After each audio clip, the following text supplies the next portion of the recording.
Ningetaka kurudishia asante sana Bwana Kindiki, waziri wetu wa Interior, na Deputy President wetu Bwana Gachagua, na pia President wetu wa Kenya Dr. William Ruto, kwa hii mambo ya kupigana na pombe hii pombe haramu au hii pombe tunaita second generation.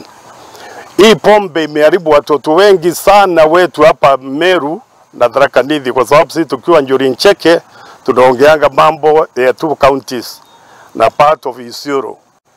Tuseme ile mambo nani professor alisoma jana iko na mambo mingi mzuri sana ambayo itasaidia hii watoto wale wameingia kwa pombe, kwa sababu kutoka kwa pombe huwezi ukatoka kwa siku moja mpaka mtu apelekwe rehab. Sisi tumeambia serikali tangu zamani, hata tumeongea serikali mambo mingi sana, hata hii mimbe mapema, watoto kuolewa kabla hawajafikisha miaka hiyo, tumesema tunaweza saidia serikali.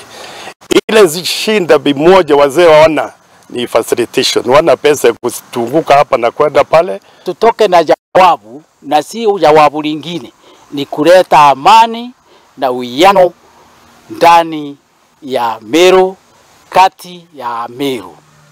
Hiyo ndio washo ya siku ya leo ile imepitishwa na National Executive Council ya Meru. Na tukihukia ripoti ingine ati bũrũri wa Kenya ũndũmwe na